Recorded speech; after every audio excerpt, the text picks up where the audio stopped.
কিয়ামতের আলামত সমূহের মধ্যে থেকে একটি হলো ইমাম মাহদির আবির্ভাব ঘটবে, প্রকাশ ঘটবে।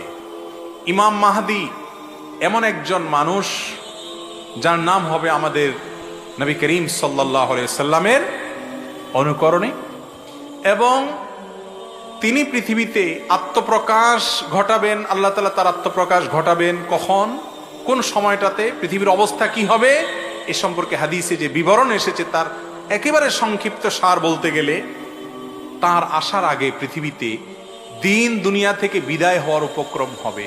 মানুষের ভিতরে দিনদারি থাকবে না। আস্তে আস্তে দুনিয়া সেদিকেই যাচ্ছে, ঠিক না ঠিক? মসজিদে মুসল্লি নেই, কিন্তু খেলার জন্য উন্মাদনার লোকের অভাব নাই। ভাইরা আমার, তার দুনিয়াতে আগমনের আগে পৃথিবী জুলুমে পরিপূর্ণ হয়ে যাবে। এই পরিমাণ জুলুম হবে যে পৃথিবীতে ন্যায় বিচার বলতে কিচ্ছু থাকবে না। জোর যার মুল্লুক তার, এটা গোটা দুনিয়ার রন্ধ্রে রন্ধ্রে প্রতিষ্ঠিত হয়ে যাবে। অনেকটা শুরু হয়ে গেছে না? দেশে বিদেশে দুনিয়াতে সারা পৃথিবীতে আজ যাদের গায়ে জোর আছে তারা যা বলে সেটাই নীতি, ঠিক না ঠিক? ইউরোপিয়ানদের গায়ে জোর আছে, তারা যা বলে ওইটাই নীতি। আমেরিকানদের গায়ে জোর আছে, তারা যা বলে সেটাই নীতি। আজ দুর্বলদের কোনো না কথার দাম আছে, না আদর্শের দাম আছে, না তাদের কোনো অধিকার আছে, ঠিক না ঠিক? আমার এক বন্ধু, তিনি ডেনমার্কে থাকেন, আমাকে একবার বললেন, ভাই আমার কাছে অদ্ভুত লাগে যেই তথাকথিত উন্নত বিশ্বের মানুষেরা আমাদেরকে সবক শিখায়, মানবতা শিখায়, আদর্শ শিখায়, তারা আমাদের চাইতে অনেক উন্নত, আমাদেরকে শিক্ষিত বলে আমরা তাদেরকে মনে করি, এবং তাদেরকে অনেক ক্ষেত্রে আমাদের দেশের মানুষেরা অন্ধের মতো মানি যে তারা আদর্শবান, তারা সভ্য, তারা নাকি ভদ্র, তারা নাকি উন্নত। বলে যে একটা এক্সাম্পল নেন, যখন লিবিয়া এবং সিরিয়ার, বিশেষ করে সিরিয়ার মুসলমানরা যখন নিজেদের দেশে থাকতে পারছেন না, যুদ্ধ পরিস্থিতিতে ইউরোপের দিকে পাড়ি জমাতে লাগলো, তিনি বলেন যে আমার দেশের বর্ডার ক্রস করে যাতে জার্মানি বা কোনো দেশ তাদেরকে আশ্রয় দিতে চাচ্ছে, সেখানে যেন যেতে না পারে, সেজন্য নানামুখী প্রতিবন্ধকতা সৃষ্টি করা হয়েছে, ট্রেন বন্ধ করে দেওয়া হয়েছে।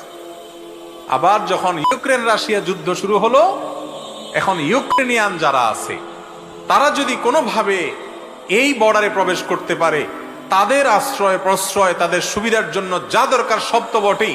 ওই ভাই বললেন যে স্কুলে ভর্তি পর্যন্ত আমাদেরকে বলা হয়েছে যে যারা এখানে বসবাস করো তাদের বাচ্চাদের পরে আগে ইউক্রেনিয়ান বাচ্চাদের ভর্তি হবে, তাদের অগ্রাধিকার।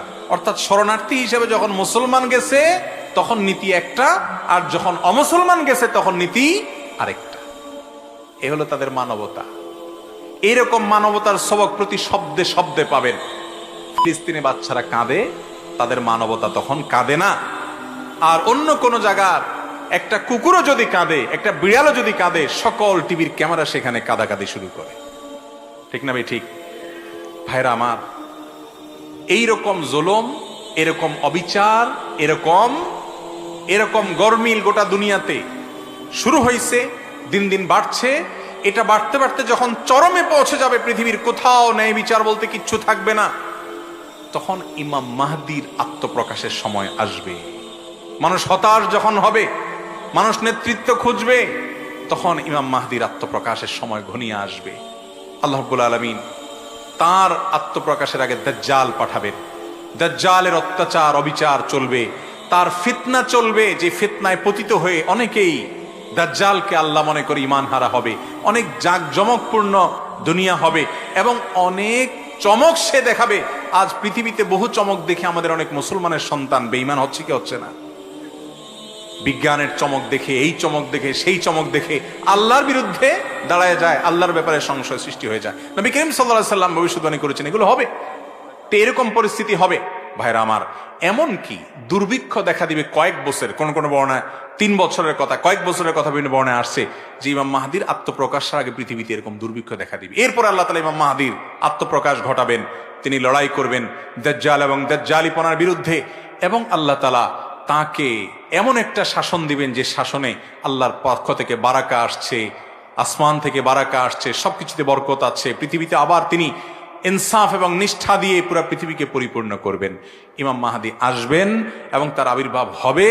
বিভিন্ন হাদিস থেকে এটি সন্দেহের আলোকে সন্দেহাতীতভাবে এটি প্রমাণিত। অতএব আল্লাহ তাআলা আমাদের সকলকে ইমাম মাহদী আসা পর্যন্ত যদি আমরা বেঁচে থাকি তার কাতারে শামিল হওয়ার তৌফিক দান করুন।